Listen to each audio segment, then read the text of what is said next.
السلام علیکم دوستو، ایک بار پھر آپ سب کا خوش آمدید یو پی ٹیچنگ اکیڈمی میں۔ دوستو، جیسا کہ آپ سب کو پتہ ہے کہ ہم نے پچھلے لیکچرز میں ویریشن کے بارے میں بات کی اور فل ڈیٹیل کے ساتھ اسے پڑھا۔ پھر میں نے اوریجن آف ارتھ کے بارے میں بات کی، جو ہم نے بگ بینگ تھیوری، اور پھر اس کے بعد ہم نے اوریجن آف لائف کو پڑھا کہ کس طرح سائنس کے مطابق کس طرح اس زمین پر زندگی اور زندہ چیزیں جو ہے وہ پیدا ہو گئی۔ میں نے آپ کو سمجھایا تھا پچھلے لیکچر میں کہ ایک تھا سپونٹینیس تھیوری اور ایک تھا اوپیرن اور ہیلڈن کا تھیوری جو تھا، وہ میں نے آپ کو سمجھایا تھا۔ امید کرتا ہوں کہ آپ کو پسند آیا ہو اور آپ نے کچھ سیکھا ہو۔ پھر بعد میں نے کہا تھا کہ ہم یہ پڑھیں گے کہ کس طرح جاندار جو ہے وہ اور آہستہ آہستہ پیدا ہوتے رہے، ٹھیک ہے۔ تو اس کو ایکسپلین کرنے کے لیے دو سائنٹسٹ آئے۔ کسی کو پتہ نہیں تھا کہ کیا ہو رہا ہے اور کیا مسئلہ ہے، لیکن پھر دو سائنٹسٹ آئے اور انہوں نے کچھ ایکسپلینیشن کی۔ اس کے درمیان میں کچھ اور سائنٹسٹ بھی آئے تھے اور انہوں نے باتیں کی تھی، لیکن ہمارے بک میں ایک سائنسدان ہے جس کا نام چارلس ڈارون ہے، ڈارون تھیوری۔ اس کے بارے میں کہا گیا ہے کہ آپ اسے اسٹوڈنٹس کو ذرا سمجھائے کہ اس میں کیا کہتا ہے، لیکن ہم انشاءاللہ میں کوشش کرتا ہوں کہ ڈیٹیل کے ساتھ پڑھاؤں آپ کو۔ زیادہ باتیں نہیں کریں گے اور اپنے ٹاپک کو سمجھنے کی اچھی طرح سے سمجھنے کی کوشش کرتے ہیں۔ تو کس طرح لائف جو ہے، آپ کو پتا تھا پچھلے لیکچر میں نے آپ کو بتایا تھا کہ اوپیرن اور ہیلڈن نے کہا تھا کہ سب سے پہلے جو سیل بنی تھی وہ پروکیریوٹک سیل تھی، سنگل سیل تھی، ٹھیک ہے۔ اب اور کہتے ہیں کہ کس طرح جو ہے یہ سنگل سیل پہ آہستہ آہستہ ڈیولپ کر کے اور جو ہے وہ بناتے رہے، آرگینزمز بناتے رہے، ٹھیک ہے۔ تو بک کہتا ہے کہ life begins with single cell. Life begins with single cell. یہ ہم نے پچھلے لیکچر میں پڑھا ہے۔ کون سا سیل بنا تھا یہ بھی میں نے آپ کو بتایا تھا، پروٹو سیل، جو کہ بیکٹیریا کے سیل کے ساتھ مشابہت رکھتا تھا۔ Life began with single cell. اچھا، تو سوال یہ تھا کہ پھر یہ اتنے بڑے بڑے جاندار کس طرح ایوالو ہوئے، کس طرح پیدا ہوئے۔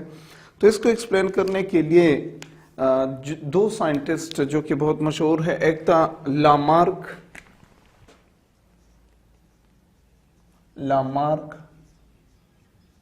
اور دوسرا تھا ڈارون۔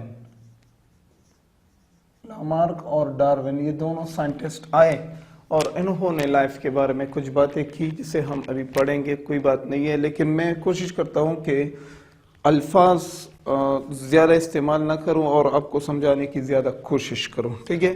تو سب سے پہلے ہم پڑھتے ہیں کہ لامارک سر نے کیا کہا تھا لائف کے بارے میں، کہ لائف کس طرح شروع ہوئی اور کیا ہوا تھا، ٹھیک ہے۔ تو جین، اس کا پورا نام ہے جین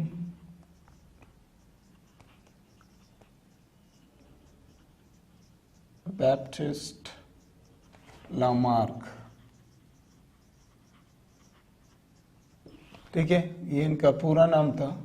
انہوں نے کیا کہا، اس نے ایک عجیب بات کی تھی۔ اس نے کہا تھا کہ جب لائف کے دوران جانداروں میں فزیکل چینجز آتی گئی، غور سے دیکھیں، غور سے سنیں، کہ جب زندگی کے دوران جانداروں میں فزیکل چینجز آتے گئے تو یہ فزیکل چینجز جو ہے آہستہ آہستہ ان کے نیو جنریشنز میں ٹرانسفر ہوتے رہے، ٹھیک ہے۔ یہ بات اس نے کہی تھی، میں پھر بتاتا ہوں کہ ایک جاندار ہے، فار ایگزامپل یہ ایک مارکر ہے، ٹھیک ہے، یہ ایک جاندار ہے۔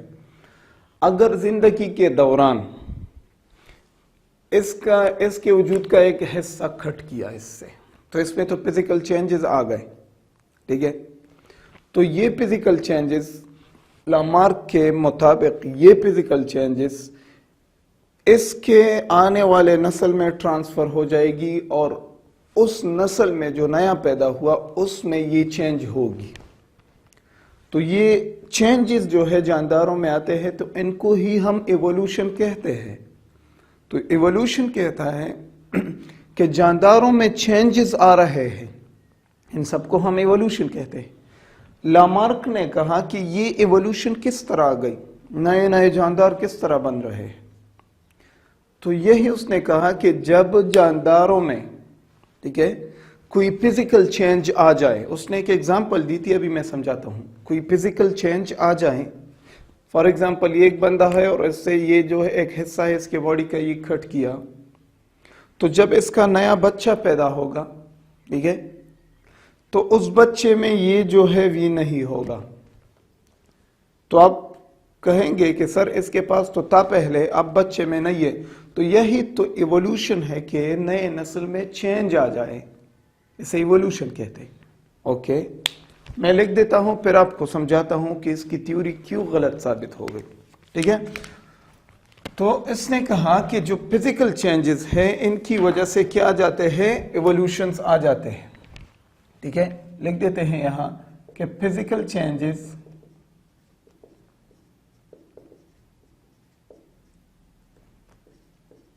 ٹھیک ہے physical changes can help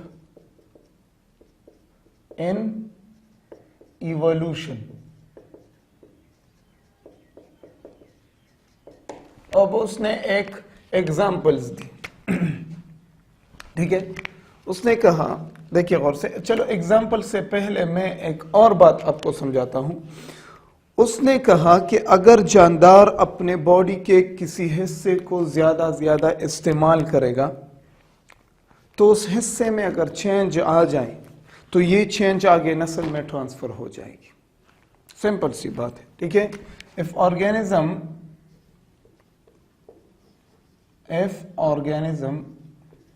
use body parts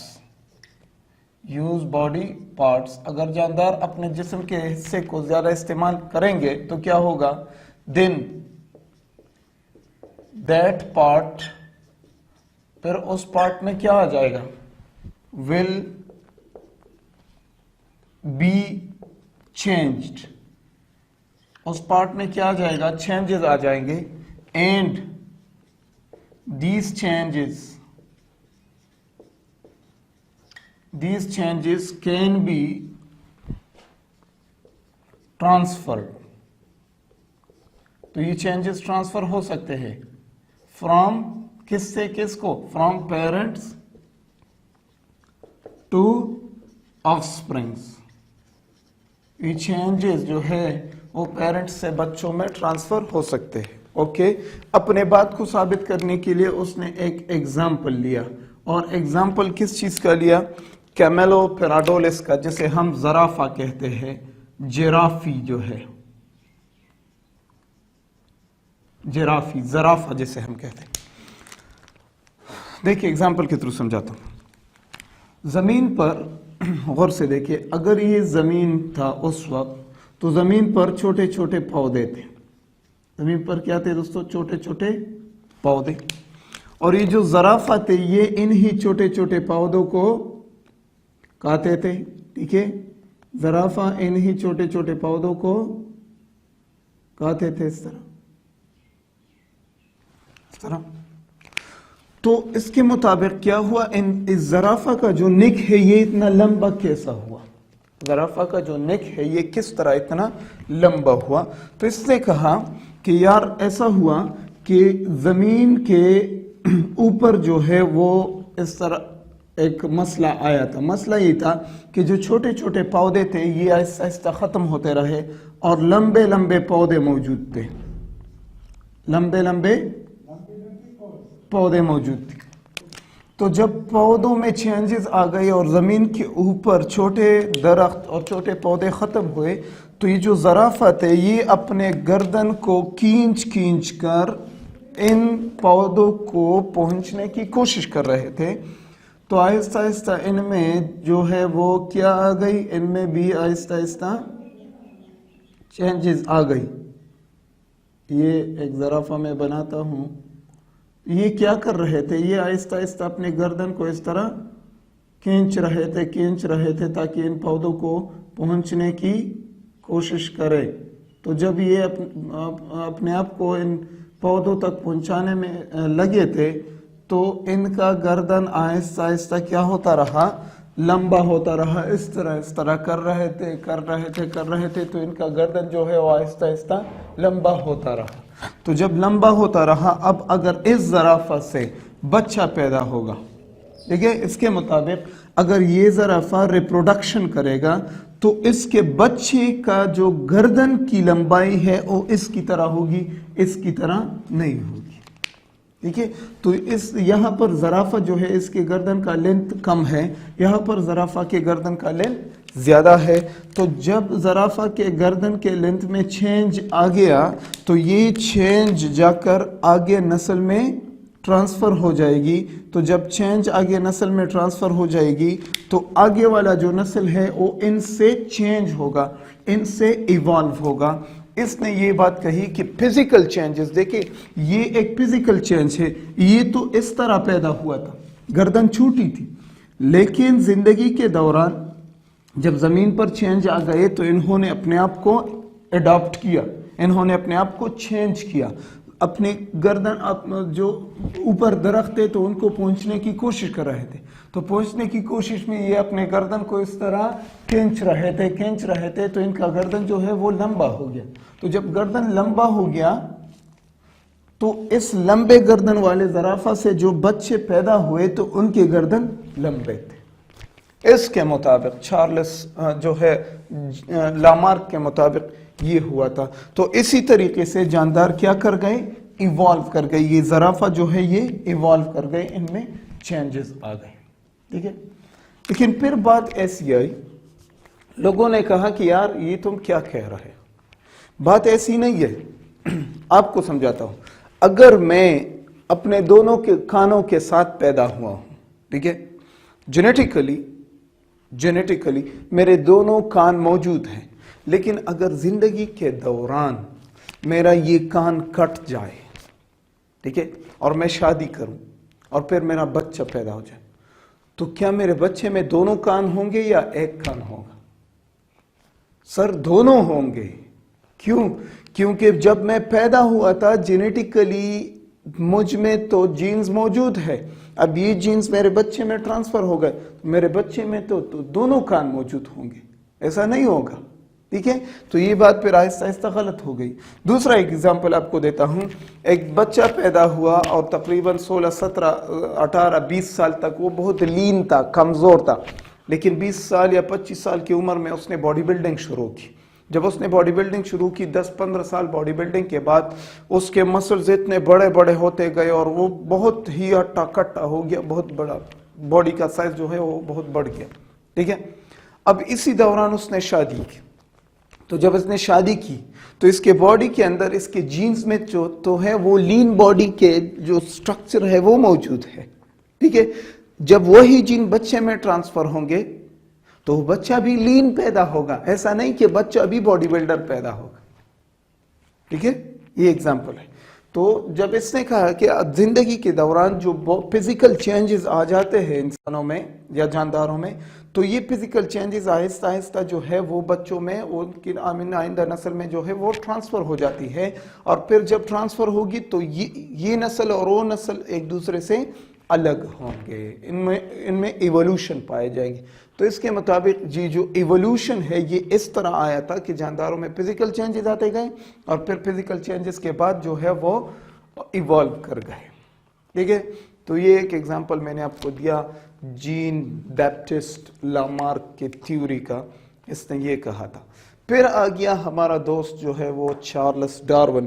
Charles Darwin نے کہا کہ نہیں یار ایسا نہیں ہے، یہ بات غلط ہے۔ اس نے کیا کہا، چلے آگے جا کر دیں۔ تو ہم پڑھتے ہیں چارلس ڈارون کو۔ دوسرا جو دوست ہمارا آیا وہ ہے چارلس ڈارون۔ اب چارلس ڈارون نے کیا کیا کہ گورنمنٹ نے اس کو سپورٹ دی، انگلینڈ میں میرے خیال میں یہ پیدا ہوا تھا۔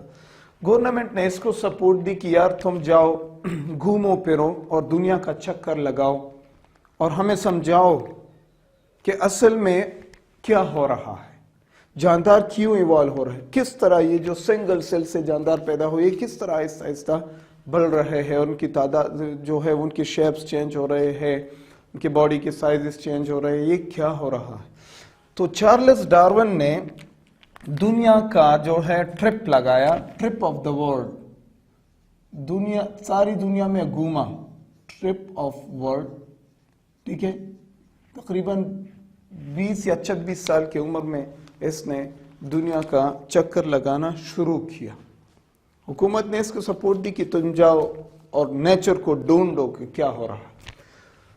تو دنیا کا چکر لگاتے ہوئے بہت سے جنگلات میں گیا، بہت سی آبادیوں میں گیا، اور اس نے جانداروں کو نوٹس کیا تو آخر میں یہ ایک آئی لینڈ کو پہنچ گیا جسے ہم جلاپیگس آئی لینڈ کہتے ہیں، جلاپیگس آئی لینڈ۔ تو جب یہ جلاپیگس آئی لینڈ کو پہنچ گیا تو اس نے وہاں پر ایک برڈ ہے جسے ہم فنچ کہتے ہیں، فنچ کو دیکھا۔ ایک برڈ تھا جسے ہم فنچ کے حصہ فنچز، اس نے ایک فنچ کو نہیں کئی طرح کے فنچز کو دیکھا، اوکے۔ تو جب اس نے دیکھا کہ فنچ تو ایک برڈ ہے لیکن اس کے اہم پوائنٹ یہیں پہ سمجھاتا ہوں دوستو، غور سے دیکھیں۔ اس نے کیا دیکھا؟ فنچز کو دیکھا۔ جب اس نے فنچز کو دیکھا تو اس نے اس فنچز کے 13 سپیشیز کو دیکھا۔ کتنے سپیشیز کو؟ 13 سپیشیز کو دیکھا۔ ان سپیشیز میں چینجز کیا تھی؟ ان سپیشیز کے جو بیکس تھے، بیک جو چونچ ہوتی ہے، چونچ جو ہے 13 سپیشیز کو دیکھا، 13 والوں کی جو چونچے ہے وہ ایک دوسرے سے الگ تھے۔ اس نے کہا کہ یہ کیا ہو رہا؟ جو ہے برڈ تو ایک ہی برڈ ہے، فنچ ہے، لیکن کس طرح اس کے چونچ جو ہے وہ کس طرح چینج ہے، اوکے۔ تو اس نے دیکھا کہ جو ہے برڈز کے beaks were change. 13 types of finches اس نے دیکھے، سارے کے ساروں کے بیکس جو ہے وہ ایک دوسرے سے الگ تھے۔ تو جب اس نے یہ دیکھا تو اس نے کہا کہ یار کیوں ایسا ہو رہا ہے؟ تو پھر اس نے نوٹس کی، وہاں پہ ڈیرا ڈال دیا۔ اس نے کہا کہ میں نہیں جاؤں گا جب تک میں اسے نوٹ نہیں کروں گا کہ یہ کیوں ہو رہا ہے اس طرح، ایک ہی برڈ کے بیکس جو چونچ کس طرح 13 قسم کے چونچز کیوں ہیں۔ اس نے وہاں ڈیرا ڈال دیا اور وہاں پہ رہا تو کچھ دنوں کے اندر اس نے نوٹ کیا کہ یار یہ جو فنچز ہے یہ مختلف قسم کی چیزیں کھاتے ہیں، تو ان چیزوں کو پکڑنے کے لیے، ٹھیک ہے، ان چیزوں کو پکڑنے کے لیے اور پھر انہیں کھانے کے طریقے الگ الگ تھے۔ تو جب کھانے کے طریقے الگ تھے، پکڑنے کے طریقے الگ تھے، تو اس طرح ہوا ہے کہ ان کے چونچ جو ہے وہ الگ الگ طرح کے ڈیولپمنٹ کر گئے، ٹھیک ہے، الگ الگ طرح کے ڈیولپمنٹ کر گئے۔ کھانا کھانے کے لیے، کھانے کو چیر پاڑنے کے لیے ان کے چونچ جو ہے وہ الگ الگ طریقے سے ایوالو کر گئے، ایوولوشن کر گئے، ٹھیک ہے۔ تو اس کے بعد اس نے ایک بات لکھی، کیا بات تھی میں آپ کو ابھی سمجھاتا ہوں، ٹھیک ہے۔ تو یہ جو بیکس تھے، beaks were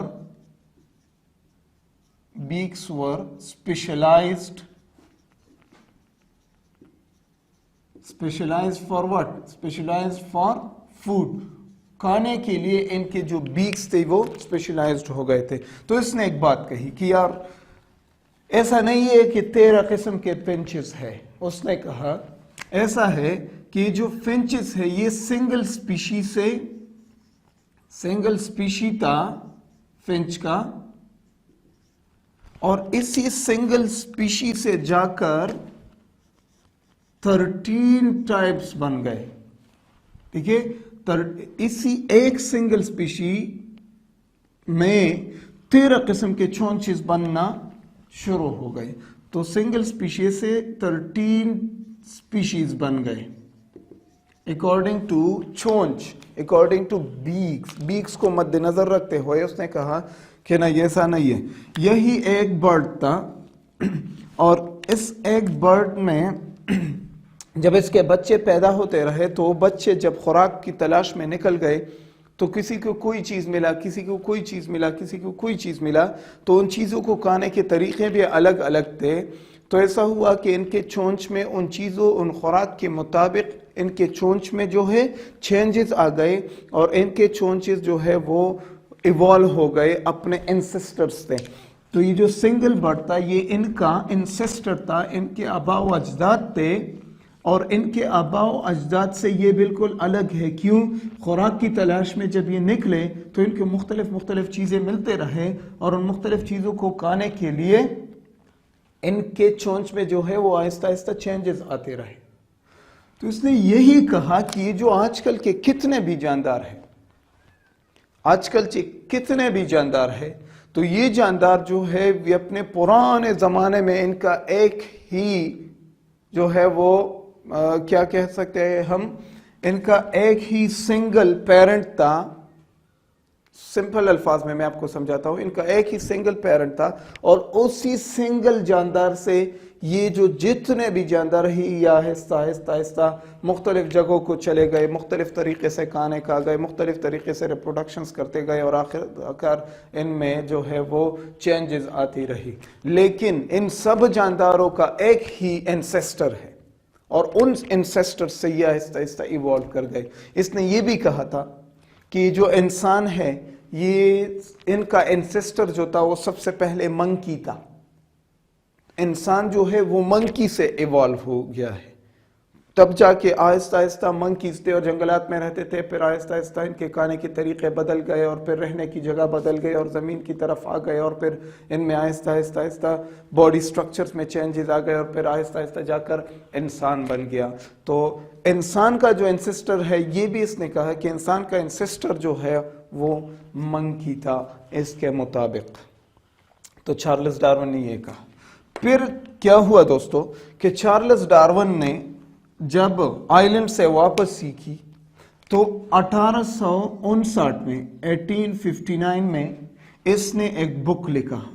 in 1859 he wrote a book. اب بک کا نام کیا تھا؟ ایک عجیب نام دیا اس نے. بک کا نام تھا Origin of Species by Natural Selection. Origin of Species by means of natural selection یا by natural selection.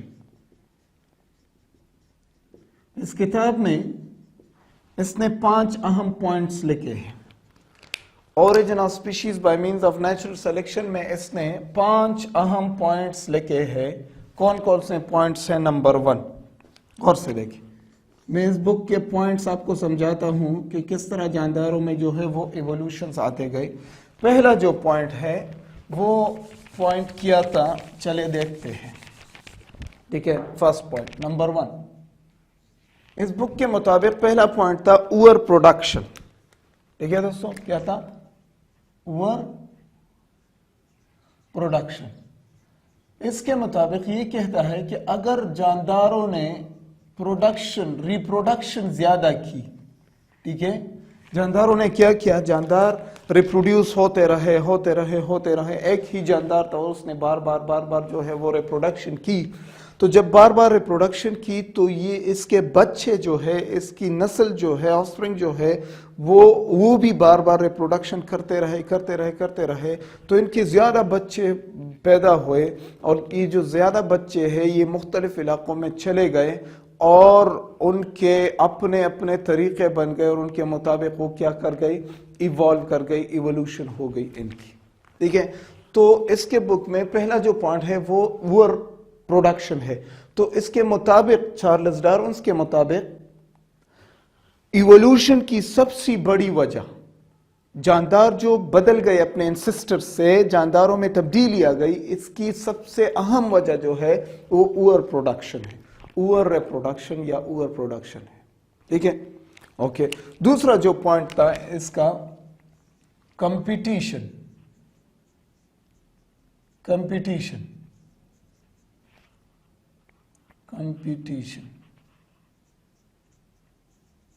یہ دوسرا پوائنٹ اس کے بک میں ہے.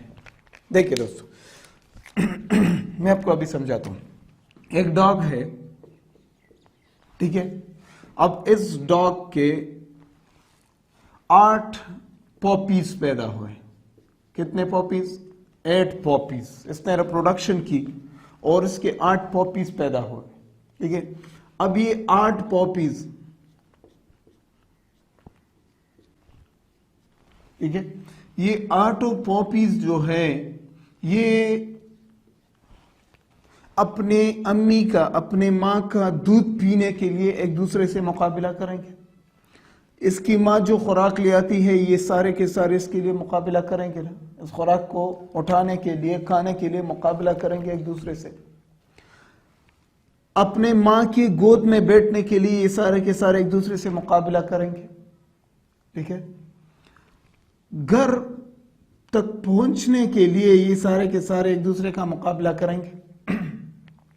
تو جاندار جب ریپروڈکشن زیادہ کرے گا تو ان جانداروں میں گھر, خوراک, ہوا, روشنی, انرجی لینے کے لیے ایک دوسرے سے کیا کرتے ہیں؟ مقابلہ کرتے ہیں, ایک دوسرے سے کمپٹیشن کرتے ہیں. تو اس کمپٹیشن میں جو جاندار جیت جاتا ہے, جو جاندار آگے بڑھتا ہے, جو جاندار خوراک حاصل کرتا ہے, جو جاندار شیلٹر حاصل کرتا ہے, جو جاندار اپنی ماں کی گود میں سب سے پہلے پہنچ جاتا ہے اور سب سے پہلے جو ہے وہ پہنچ جاتا ہے اور دودھ پی لیتا ہے, تو اس کا جو جسم ہے وہ گروتھ کر دیتا ہے, اس کے جسم میں چینجز آ جاتے ہیں, تو وہ مقابلہ جیت جاتا ہے. ٹھیک ہے دوستوں, تو اس کے مطابق جب اوور پروڈکشن ہوتی ہے تو جانداروں میں فوڈ, شیلٹر مطلب گھر, ان چیزوں کے لیے جاندار ایک دوسرے سے کمپیٹ کرتے ہیں, ایک دوسرے سے مقابلہ کرتے ہیں. تو اس مقابلے میں جو جیت جاتا ہے, ٹھیک ہے, وہ آگے بڑھتا ہے. سمجھ گئے نا؟ اوکے, پھر کیا ہو جاتا ہے؟ نیکسٹ بات کیا ہے؟ تیسری بات ویریشن ہے. تیسرا پوائنٹ اس نے لکھا تھا ویریشن. دیکھیے غور سے دوستوں, جب یہ جاندار کمپٹیشن کرتے ہیں, جب یہ جاندار مقابلہ کرتے ہیں آگے بڑھنے کے لیے, تو یہ جاندار اپنے آپ میں مقابلے کے لیے چینجز لے آتے ہیں. ان کے باڈی میں چینجز آ جاتے ہیں. تو جب چینجز آ جاتے ہیں تو یہ چینجز جب اس نسل میں آ گئی تو یہ چینجز دوسرے نسل میں ٹرانسفر ہو جاتی ہے. ٹھیک ہے دوستوں, تو ویریشنز آتے ہیں. ایک مثال میں آپ کو دوں, ایک جو ہے ایک انسیکٹ تھا, اس کا رنگ اس طرح, فار ایگزامپل اس طرح بلو تھا. جب یہ جا کر درخت پر بیٹھتا تھا, ٹھیک ہے, ایک انسیکٹ تھا اس طرح, جب یہ جا کر کسی درخت پر بیٹھ جاتا تھا, ایک درخت ہے اس پر بیٹھا ہوا ہے, تو جو چیزیں ان کو کھاتے تھے ان کی نظر ان پر جلدی لگ جاتی تھی, تو وہ چیز آ کر اسے کھا لیتا تھا اور اس کو ختم کر دیتا تھا, اس کی اسپیشی ختم ہو جاتی. تو پھر آہستہ آہستہ ایسا ہوا کہ اس کے جو کلر ہے, اس کا جو کلر ہے, اس نے اپنے کلر میں جو ہے وہ آہستہ آہستہ چینجز لے آئے, اور اس کا جو کلر ہے وہ آہستہ آہستہ اس درخت کے کلر کی طرح ہوا. ٹھیک ہے, اس نے اپنا کلر جو ہے اس درخت کے کلر کی طرح میچ کر دیا. تو جب وہ اسے کھانے کے لیے لے آتے تھے تو ان کی نظر ان پر آسانی سے نہیں پڑتی تھی. کیوں؟ کیونکہ اس درخت کا کلر اور اس کے جسم کا کلر ایک ہوتا تھا, تو یہ آہستہ آہستہ بچ جاتے تھے. ٹھیک ہے, تو یہ بھی کمپٹیشن کرتا رہا, یہ بھی مقابلہ کرتا رہا, یار کہ میں کیوں آگے نہ بڑھوں, میں کیوں مقابلہ نہ کروں, میں کیوں زندہ نہ رہوں. تو زندہ ہونے کے لیے, آگے بڑھنے کے لیے اس نے اپنے آپ میں ویریشنز لے آئے. تو جب ویریشن آ گئی تو ان کی نسل آہستہ آہستہ بڑھتی رہی اور بچ گئے, اور دوسروں کے کانوں سے, دوسرے کے شکار سے یہ آہستہ آہستہ بچتے رہے, تو ان کی نسل آہستہ آہستہ بڑھتی رہی. ٹھیک ہے, تو یہ دوسرا ایگزامپل میں نے آپ کو دیا. تو کیا ہوتا ہے کہ کمپٹیشن کے دوران جانداروں میں کیا جاتے ہیں دوستوں, کمپٹیشن کے دوران جانداروں میں ویریشنز آ جاتے ہیں, جاندار میں جو ہے تبدیلی آ جاتی ہے. تو ان تبدیلیوں کی وجہ سے پھر جانداروں میں ایڈاپٹیشنز آتے ہیں. کیا آتے ہیں؟ ایڈاپٹیشنز. ایڈاپٹیشن کیسے کہتے ہیں؟ ایڈاپٹیشن کہتے ہیں چینجز کو. جانداروں میں پھر کیا آ جاتی ہیں؟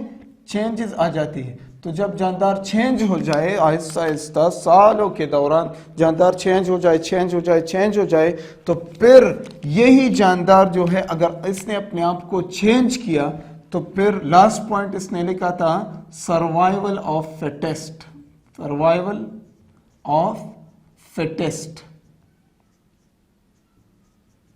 اس پوائنٹ کا کیا مطلب؟ اس پوائنٹ کا مطلب یہ ہے کہ جب اوور پروڈکشن ہوگی یہاں تک آ جاتا ہوں. جب اوور پروڈکشن ہوگی، جب جاندار زیادہ بچے پیدا کریں گے تو ان میں کمپٹیشن پیدا ہوگی.